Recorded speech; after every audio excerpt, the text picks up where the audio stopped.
उस समर्थ की रीझ छुपाई, अब कुल कुटुंब से राता, गर्भ के अंदर बचन भरे थे, कहाँ गई वो बाता। अब आके देख हमारे सामने कैसे रो रहे हैं भगवान, हमें समझाने के लिए, भांग उतारने के लिए, नशा उतारने के लिए। कहते हैं जब तू रो रहा था, नरक में सड़ रहा था, ऊपर जेर लिपटी थी तेरे मवा सारा पेट में, सांस नहीं था तेरा और दम घुट रहा था, तब तो तू कहता है भगवान तेरे बिन मेरा कोई नहीं, एक बार मुझे छोड़ दे, यहाँ से ठीक ठाक निकाल दो, मेरी बॉडी सुरक्षित रखियो, आपकी भक्ति कराया करूँगा और कोई बकवाद नहीं करूँगा। अब मुझे पता लग गया है मैंने बहुत गलतियाँ की। फिर याद दिलाते हैं उसने रहम किया तेरे पे, तेरा सुरक्षित शरीर बाहर निकाल दिया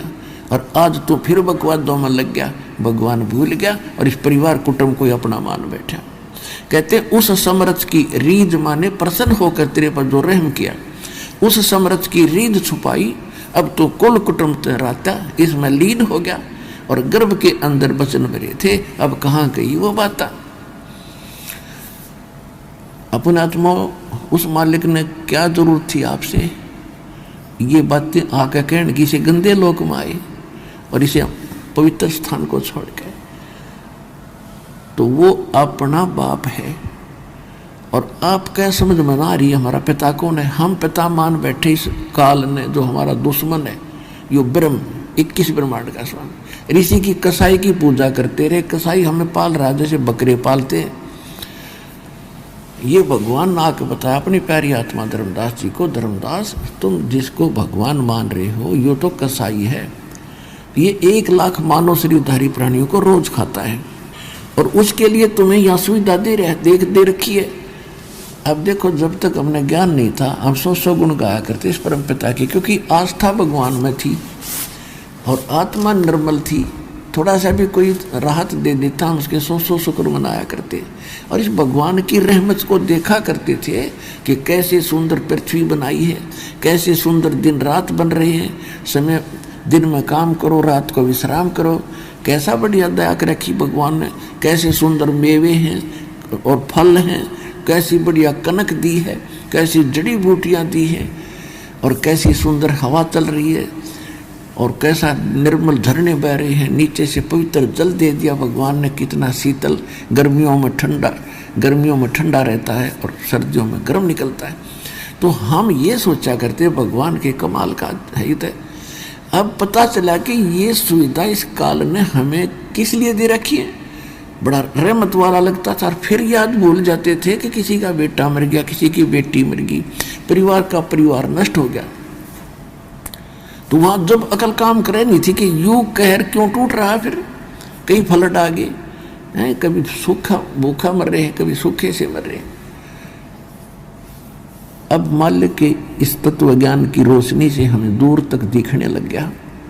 दूर तक दिखाई देता है।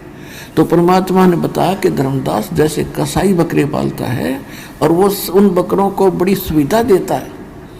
उनके लिए एक शेड डालता, झोंपड़ी, उनके लिए चारों तरफ रक्षा करता कहीं ये भाग ना जा और बाहर के वहां से कोई और हिंसक पशु इन्हें ना खा जाए।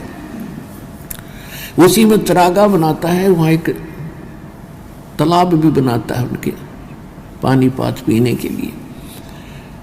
और 2-3 पाली रख देता है उनके रोके रखने के लिए, उनको चराने के लिए। और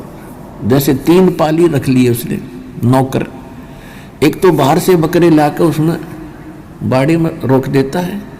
एक उनको चराता खवाता है और एक शाम के समय उनको पकड़कर कसाई के पास ले जाता है। तो यहाँ के ये 3 प्रभु जिनकी तुम पूजा करा करते, इस कसाई के 3 पुत्र हैं काल के, ब्रह्मा रजगुण, ये सब इसके प्रभाव से सब संतानों उत्पत्ति करते हैं। विष्णु को आप पालक मानते हो, यहाँ के कर्मानुसार ये तुम्हें दे रहा है। और तीसरे को आपको पता है शंकर हमें मारता है, तो यो ठेका क्यों ले रखा है न। और खुद ये आपको बहुत बार दिखा देवी भागवत के अंदर कि उसमें खुद शंकर भगवान कहते हैं परमात्मा, हे माता यदि आप दयालु हो और हमें अपना मानते हो तो मुझे तमोगुण युक्त क्यों कर दिया।